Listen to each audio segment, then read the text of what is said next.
Hello everybody, this is Mr. Rob and welcome back to another episode of the Seattle Mariners franchise here on MLB The Show 23 as the Mariners begin an Eastern road trip today. We have two road series starting off here in Philadelphia at Citizens Bank Park to face the Philadelphia Phillies who are coming off of losing 3 of 4 to the Colorado Rockies. They're looking to get back on track. If you're excited for this one, make sure you drop that like and subscribe down below, especially if you want more franchise content. Matt Strahm, the former Boston Red Sox, is going to be on the mound for Philly today. Hasn't had the best start of his campaign. He's looking to turn that around against the Mariners, who lead off with Kolten Wong, who pops this one into foul territory to begin the day. And we'll take a look at the Seattle Mariners lineup. Mariners have been playing some pretty good ball as of late. Julio Rodriguez anchors this lineup. He leads the Mariners with 16 RBIs. Haggerty is at DH. Tom Murphy is the catcher today. Other than that, pretty normal starters all the way around. J.P. Crawford up next draws a full count walk, so the Mariners do have their first base runner of the day. Ty France up next, chases a curveball down and in. Nice pitch there by Strahm, gets him to go down with the K. And then Julio Rodriguez, nice fastball, just laid on it. Pops it up into shallow right field territory. Josh Harrison is there to make the grab. And we'll go bottom one, where Logan Gilbert will be on the mound for the Seattle Mariners, coming off of a last start, a win, where he pitched 6 innings, 0 earned runs, and 5 Ks. So very good start to his season. But he's got to lead off today against the former Dodger in Trey Turner, the speedy man who breaks his bat and goes right back to the pitcher. So a nice out there by Gilbert. We'll take a look at the Phillies lineup. It's a very scary lineup, I would say. Alec Bohm up next, followed by Bryce Harper, Kyle Schwarber, who's hitting .333 in his last 10 games. He's been a very hot bat. JT Realmuto, one of the best catchers in the league. Nick Castellanos, Derek Hall, Josh Henderson, Brandon Marsh. A lot of power in this lineup. As Alec Bohm, the next batter, will line this one up the middle for a base hit. And there's Philadelphia's first runner on base. Next up, Bryce Harper, 0-1 pitch, gets jammed inside out swing, but it's flowing out to left where Pollock has it. And then Kyle Schwarber up next, full count pitch, drills one to deep left field, and it's not going to be caught. Pollock could not get to that one up against the fence. 2 outs, the runner was going all the way. And it's an RBI double for Kyle Schwarber. He continues this hot streak, his 6th double this season. And then up next, JT Realmuto will draw a walk. So Gilbert getting himself in a lot of trouble here in the first inning. Castellanos up next will fly this one to left field where Pollock will get underneath it. But the Phillies strike first here in the first. They're up 1-0. We'll stay with Philadelphia. Bottom 4, Derek Hall at the dish for the Phillies. He draws a leadoff walk. Gilbert having a hard time with his command, it looks like. His next batter, Suarez, will ground 5-4-3. Harrison grounds to Suarez, That'll get the runner right off the base. In time for Brandon Marsh, who's hitting .217 so far this season, 2 homers, 6 RBIs, and he will go down swinging. So Gilbert settling down a little bit after the run in the first. Top 5, the only problem is the Mariners haven't been able to get any offense of their own, as Sam Haggerty will lead off, and he will get a leadoff single, so maybe that'll turn around the fortunes against Matt Strahm. Tom Murphy, the catcher today, up next, gets a slider inside, tries to push it to right, but he's unable to do so. Bryce Harper will get to that one for the first out of the 5th. How about Kolten Wong back to the top of the dish? First pitch swing and a fastball lifted to about the same part of the field, and it's the same result of F9. Now 2 away, J.P. Crawford, 1-2 pitch, circle change right up the middle, and it doesn't get through, and Harrison will throw the runner out at second. So Mariners offense not doing so good. Both starting pitchers starting to settle in, but Trey Turner here in the bottom of the 5th will hit this one deep to left, but Pollock is there. Allowed out number 1. How about Alec Bohm up next? 0-1 pitch to him. Chopper over to the third baseman Suarez, who fields it cleanly and throws him out at first. So nice 2 down there. Gilbert, though, 90 pitches, walks Bryce Harper on pitch 91. So Gilbert, pitch count getting a little high. And time for Kyle Schwarber has the only RBI of the day. He hits it over to first, where France makes a play on it, but can't get him out at first base. Schwarber beats the throw. It's an infield single for Kyle Schwarber, and that'll actually do it for Logan Gilbert. Pitch count at about 100. And we're going to turn over to Diego Castillo to hopefully get the final out of the inning. He hasn't had a good season so far, but we just need him to get one. And he gets Realmuto to the ground over to Suarez. Nice diving play. Can he get him at first? Yes, he can. Beautiful glove there by Eugenio Suarez over there in the hot corner. And the Phillies don't get anything. They turn their 1-0 lead over to Connor Brogdon. 3.38 ERA on the season. He'll begin the top of the 7th against the aforementioned Suarez. 1-2 pitch, and he can't connect on the fastball. And Phillies just been dealing it through this Mariners lineup. How about Haggerty? He looks at a high fastball, but he will walk. So that'll put the runner on. Next will be Tom Murphy, but they're going to go to Cal Raleigh this time. It's a righty pitcher now, so we're going to pinch hit with the switch hitting catcher who can't do anything. Beautiful circle change by Brogdon, gets him out in front. 2 down now for the Mariners, and they're actually not going to allow Brogdon to get the final out. They're going to turn it over to Gregory Soto, the former Tiger. He is an all-star, but he's not played like an all-star this season. And his first batter is Colton Wong on a full count pitch. Runners are going to go into the right field corner, and Wong makes the Phillies pay for their decision. A RBI double here in the 7th, ties this one up at 1. Probably should have kept Brogdon in, try to get the final outs, and it comes back and bites Philadelphia in the backside. As now we're tied up at 1 apiece. We'll go bottom 7 now. Penn Murphy, who has been our go-to reliever, has yet to route or run still. 13 innings with 0 earned runs. Trying to make it 14 as now Brandon Marsh begins the bottom of the 7th. That's a 6-3 putout. Back to the top of the lineup. Trey Turner 0 for 3 on the day. Make it 0 for 4. Keeping the speedy man off the base pass. As that's 2 down now for Alec Boehm. 1-2 pitch. Chopper over the right side of the infield. Gets through the diving glove of Colton Wong. So Philadelphia does get a go-ahead runner on base for Bryce Harper, who has an 0-2 pitch and pushes a sinker over to Crawford. Goes the short route.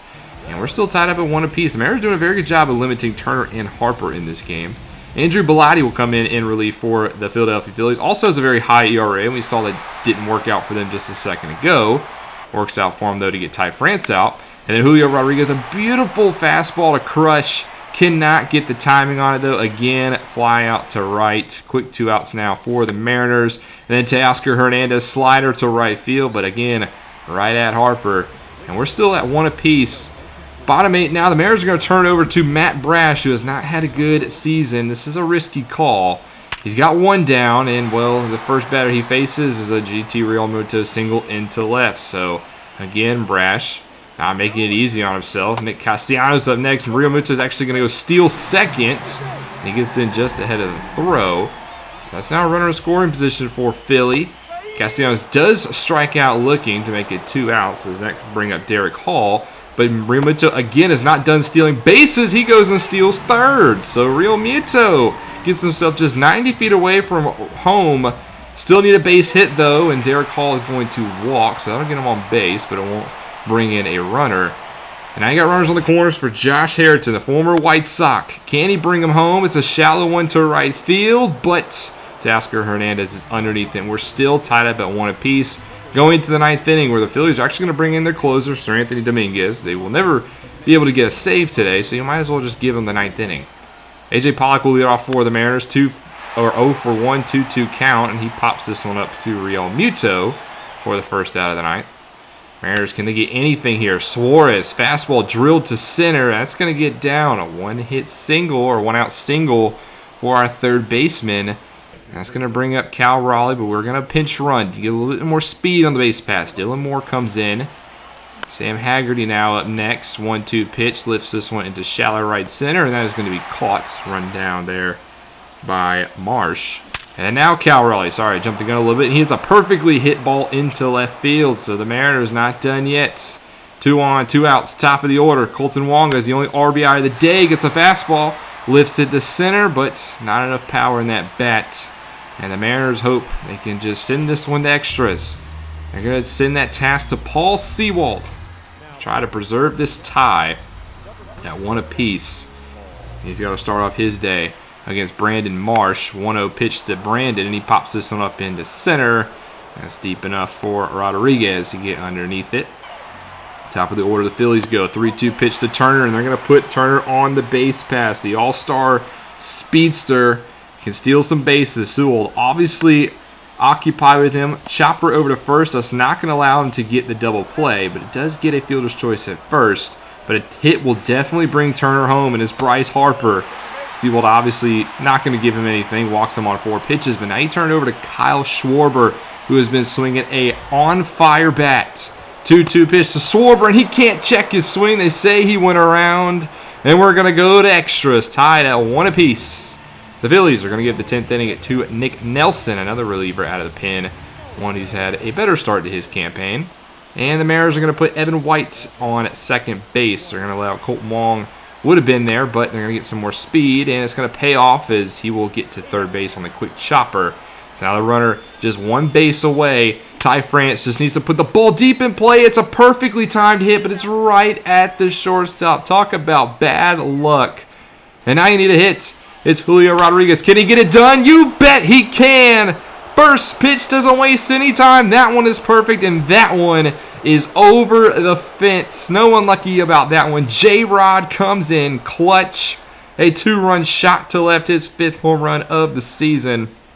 Mariners now up 3-1. Their first lead of the ball game. The Rookie of the Year, the Silver Slugger, the All-Star, the face of the franchise with a big 2-run blast here.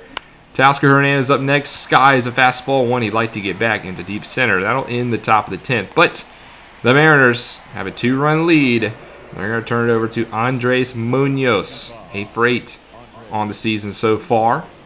He's just got to preserve a 2-run lead. Tommy LaStella will come into second base since we ran for Kolten Wong. JT Realmuto will be at bat. Kyle Schwarber is at second base. He's got a little bit of speed out there, so we do got to worry about that. But Realmuto will pop one over to third base. Easy play for Dylan Moore. Nick Castellanos 1-2, can't connect on the slider. Down he goes, and now it's up to Derek Hall. He's hitting over 300 this season. He's 0 for 2 though. He's walked twice. They need a base hit. 1-0 pitch to Hall. Sky to center. Rodriguez is there, and the Mariners are going to win this one in 10. Final score, Seattle 3, Philadelphia 1. Julio Rodriguez, it's poetic that he ends the game because that was such a clutch hit. When that one sounded, that crack of the bat, that was the best. There's nothing that beats a perfectly timed hit, especially like that. And he comes in clutch. Sewell gets the win. Nelson gets the loss. Munoz gets the save. Both teams had 8 hits, but it was the Mariners who had 3 runs. And Julio Rodriguez, his home run gets him player of the game. His only hit of the day, but boy, was it a big one. As we get the first one in this 3-game set. Game 2, we're not as lucky as we lose 6-4 to the Philadelphia Phillies. Taijuan Walker, the old face, went 6 innings, 6 1/3, 3 earned runs for Philadelphia against his old squad. But game 3, we also lose 3-2. This time the Phillies actually walk us off. Bryson Scott pinch ran to the 9th, and in the 10th, he had the walk-off. So short day for him, but a very impactful one. That'll send us to the second half of this episode where we're going to stay on the road. We're going to head to Toronto. Before we get there, we're going to make our first roster move of the season. Marco Gonzalez has not got off to a good start to his season, so we're going to send him down to AAA. And we're going to call up Justice Sheffield. I said in the last episode he was like the number 6 starting pitcher. I'm actually going to put him in the bullpen because Gonzalez has not been good, and I think Sheffield is warranted a spot on the Major League roster. So our first move of the season is bringing up Sheffield to Seattle, where he will be active for this game in Toronto against the 14-11 Toronto Blue Jays, who are trying to turn around a not so good stretch where they've gone 3-7 in their past 10 games. George Springer seems like he's ready. The Mariners rocking their green uniforms today. I do like this color. We don't see them very often. Here's the lineup for them today. LaStella will get the DH spot today, and Dylan Moore will actually be at third base. Cal Raleigh also starting. Other than that, the usual group. While the lineup for the Blue Jays, here it is. Espinal leads, followed by Kevin Kiermaier. He's hitting .313 with a .745 OPS. Their best bat so far this season. Bo Bichette, George Springer, Vladimir Guerrero Jr., Brandon Belt, Alejandro Kirk, Matt Chapman, and Dalton Varsho. On the mound is Alek Manoah, the finalist for the Cy Young. .491 ERA has not done very good. Maybe a trip to rookie ball will help him. Maybe not, if you got that joke.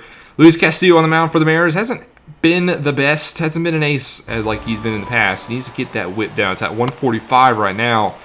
And in the bottom of the second, he's going to lead off with a walk. So he's had a lot of trouble with walks so far this season. And we see one there in the first batter of the second inning. And the second batter, Brandon Belt, breaks the tie here in the bottom of the second. A 2-run shot to right field. And the former San Francisco Giant gets the first runs off of his 4th home run of the season. And Toronto takes an early lead here 2-0. Let's go top 3. Our first look at this Seattle offense. Slow start in the last game we watched. And Dylan Moore will pop out to begin the third. And that'll take us to our 9-hitter, Tommy La Stella. 1-2, can't connect, inside slider. Manoah looking very good against the veterans today. And then Kolten Wong grounds over to second, so another slow start for this Mariners offense. Hopefully this doesn't become a trend. Bottom 4, Alejandro Kirk going to lead off for the Blue Jays. 1-1 pitch to him, and Castillo gets him to ground over to Kolten Wong. That'll be an easy put out for the M's. Nat Chapman up next. 1-1 pitch to him. Pop up to first base. So Castillo looks pretty good now that he's starting to settle in here. And up next, the 9-hitter, Dalton Varsho. Full count pitch to him, and he doesn't get the call. He does walk the batter, but very frustrating game for the Mariners today. It was a very tight strike zone. There's another one that could have been called a strike. And the umpire calls a ball. So yes, Castillo's walk's getting a little out of hand here, but umpire's not doing him any favors. And now 2 outs, a single up the middle, and the Blue Jays tack on one more. It's Kevin Kiermaier. Highlighted him. That was definitely foreshadowing earlier. Bo Bichette up next, 1-2, right over to short where Crawford will glove it, but the Blue Jays add to the lead. Now up 3-0. As we go to top 5, Teoscar Hernandez, former Blue Jay himself, leading off this inning, and he turns on a fastball, but it's an out to center field. How about A.J. Pollock, 1-0 pitch to right field. Another pop-up, though. This time underneath it is George Springer. Has a quick 2 outs. How about Cal Raleigh? No, he draws a walk. That one I think was a ball, but Manoah starting to feel the squeeze a little bit as well. But then Moore up next, singles. No, doesn't single at the middle, but he does beat out the throw. Raleigh gets to second base, so that was an awkward single. And now it's Tommy La Stella. 3-1 pitch to him. He looks at a ball 4. Manoah doesn't like that call either. I think that one should have been a strike. So nonetheless, a very small strike zone today. But his base is loaded for Kolten Wong. Full count, and he looks at ball 4. That one was definitely ball 4 considering Kolten Wong so short. But the Mariners get their first run via a walk. So technically, I guess, a RBI, even though no run was batted in technically. Crawford can't get a jack as that one was at the warning track, but caught. So the Mariners only get 1 there. And now we're going to turn it over to Justice Sheffield. We'll get his first look at him this season. Had to give him some action. He comes in the 5th inning as Castillo only goes 4. His pitch count was way out of control in this game. Sheffield gets Springer to go down, and then Vladimir Guerrero goes down looking. So 4 5-hitters struck out by Sheffield. A great start. But Brandon Belt up next. He's not going to strike out. He's going to lift this one, and Brandon Belt, yes, pun definitely intended, one to deep left center. His second home run of the day goes 406. And Brandon Belt extends the Blue Jays' lead. They get that run right back. So Sheffield struck out the first 2 batters, but then gives up the solo shot to Brandon Belt. 4-1 now in favor of Toronto. We're going to go top 7. A.J. Pollock comes in as Mariners still trying to get some offense. They technically haven't hit anybody in today, and that's got to change if they want to get back into this one. Cal Raleigh up next. That'll help. Single to the right side of the infield. The Mariners quickly have 2 runners on here to begin the 7th. Dylan Moore, 3-1 pitch, slaps right over to short, and that one's gloved by Bo Bichette. Quick out there. Runners back to the bases safely. And then Tommy La Stella gets plunked. A slider runs inside. Don't think it was intentional, but the Blue Jays have seen enough, and that's going to do it for Alek Manoah. We're going to turn it over to Tim Meza, who inherits a bases-loaded situation with 1 out. Kolten Wong has come up clutch in the past couple of weeks. Can't get a clutch here, though, but there's no double play, and I guess it's a sacrifice. So that's 1 run before Crawford grounds out. But the Blue Jays still lead by 2, but at least the Mariners are able to cut into that one a little bit. Top 8, Eric Swanson, the former Seattle Mariner who spent last year with us, is going to set up their closer, Jordan Romano. And he does a good job of walking Ty France. So puts a runner on, and then Julio Rodriguez up the middle, but actually gets by. I thought the second baseman was going to make a great play on that. And it gets right up the middle. And again, 2 base runners for the Mariners. Can we manufacture some more runs? Teoscar Hernandez, fastball up high. Flies out to Guerrero in foul territory. How about A.J. Pollock? 2-2, turns on a fastball. This one's driven deep to left field, but not deep enough. I thought that one potentially had a chance, but that one dies down easily for Varsho. And now the Mariners go 2 down after a solid start to their inning when they're actually not going to allow Swanson to finish. Yimi Garcia is going to come in. I guess they want a little bit righty against Cal Raleigh, who's hitting from the left side of the plate, and he drills it right over to third. That one's knocked down, but everybody is safe. And again, the Mariners have bases loaded, 2 outs, and it's Dylan Moore. 1-2 pitch, can't connect on the high fastball. Timed it up perfectly, but it's just too high. And on back-to-back innings, the Mariners leave them loaded. Can't be doing that, especially if you want to come back, because now the all-star closer Jordan Romano is going to come in to try to shut this one down. He's a perfect 8 for 8 on the season. First batter he sees is Tommy La Stella, who looks at a slider inside. That'll put him on base. So a decent start for the M's. Back to the top of the lineup. Colton Wong gets jammed, and we'll fly this one out to left field for the first out of the inning. J.P. Crawford now. 1-2 pitch to him. They say he went around. I doubt it. But again, this umpire has not been very good today. And they get a strike 3, which means it's all down to Ty France. 0 for 3 on the day. First pitch, he's not going to waste any time. He's going to get underneath this one, and it's going to be skied for Dalton Varsho, who puts the outs, and that will end this one. The Blue Jays win Game 1 of this series by a final score of 4-2, which means the Mariners have now dropped 3 straight games here on the road. Not what you like to see going into the end of the month of April. But the Toronto Blue Jays get the win. 2 runs on 5 hits for the Mariners. They couldn't get anything going, and when they did, they just left the bases loaded. Manoah gets the win. Loss goes to Castillo. Save goes to Romano. And the player of the game is obviously going to be Brandon Belt, thanks to his 2 shots, 3 RBIs for him. We do drop one here at the Rogers Center. Game 2, we do win, though, 2-0. So a nice bounce-back game. Taylor Trammell with the home run and 2 RBIs. He was our offense in this game. I'd like to see that out of the young outfielder. Game 3, before we get there, Nick Solak will suffer an injury, thanks to a broken foot. And then Washington will actually claim Isaiah Campbell off waivers from us. I had to designate him for assignment to make room for Justice Sheffield. It was a 57 overall, 3C potential reliever. Not someone I really had a bright future for anyway, but still kind of stings a little bit. We do win Game 3, 8-4 in 10 innings. We had a 4 spot in the 10th. Ty France went 3 for 5 with a home run and 4 RBIs in this game, so that definitely helped our cause. I want to take a look at this game real quick. The White Sox lose to the Tampa Bay Rays, but it wasn't about the White Sox, because if you've been noticing on the ticker at the bottom, Eloy Jimenez has a hit streak at like 26 games. That's pretty impressive, so that's something we might have to keep an eye on in the coming weeks.